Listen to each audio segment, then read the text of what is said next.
Law number 5. So much depends on reputation. Guard it with your life. In this chapter, or rather in this law, author focuses one's own reputation the most in his or her life. So you have to guard it very carefully, very meticulously. As they say, the reputation takes forever to build, but it goes very instantly. So there are multiple stories given on this front, couple from Chinese dynasties, couple from American culture, and I think there are few stories which were related to major generals from armies whose reputation was so strong that all the enemies, even with their odds, winning favor 5 is to 1, for example, they would go away and not fight. So that reputation, with that reputation, you can always conquer your enemies without even fighting. And reputation goes along, it reaches before you reach to your destination, and it creates an aura even before you utter your word or do your any action. So please guard it with very responsibly. That's what author is trying to say. And I think another example is from a couple of people who had museums in American culture, and how they went out on each other. They tried to ruin each other's reputation. So if you are a powerful person, you can expect that people are going to talk back, and especially people who are lower on the power strata would always try to attack you. So you have to have a plan to conquer or to counter these allegations. And you see these examples daily in today's world, where people talk about it in the newspaper. They go against a famous brand, for example, or the competing brand or competing business. So you have to guard your reputation for sure. Other famous example shared in this book is from very ancient time, around when Edison built electricity, or relevant examples are given on the front of alternate current and direct current, AC/DC, between Edison and Tesla.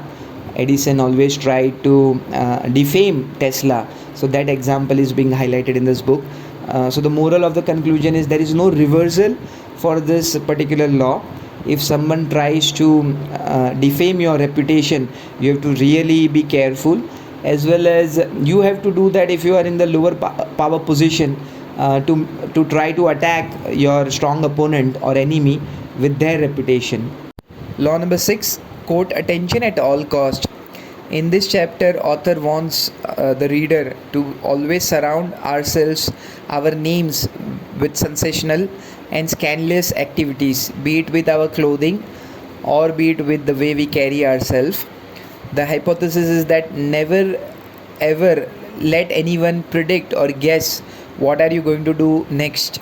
And especially when you want to be in the powerful position, create mystery around you. And here the example given from the US American museum history is P.T. Barnum, and that individual used to create very interesting things so that people pay attention to come to his museum. And there are a couple of such examples are given. Same with the French emperors, French kings.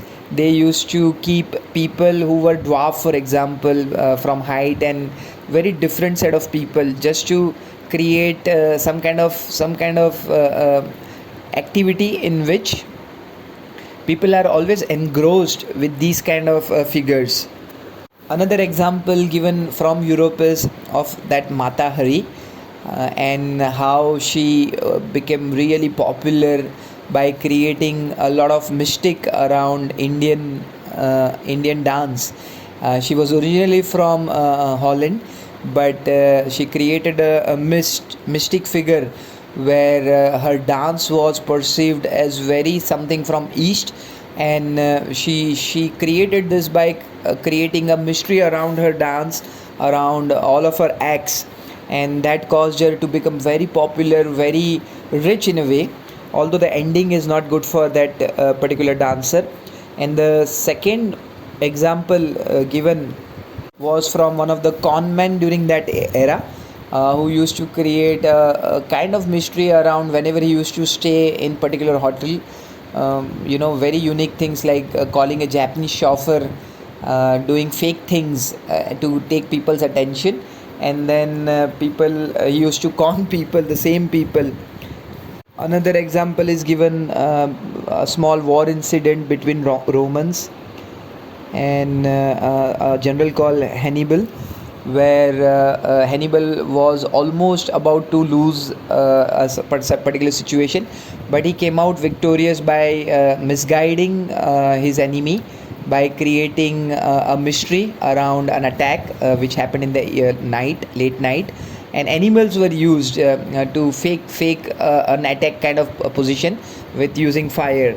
Now, the reversal of this law is never try to apply this law when you are with the powerful figures like kings or emperors or prime minister, because it can really backfire. And a particular example from Queen Victoria has been given, where one of the person tried to be mysterious around her, and that didn't end well. So the idea is that if you are around such a powerful people, don't try to create mystery or try to go above them in the way you execute your plan or execute yourself.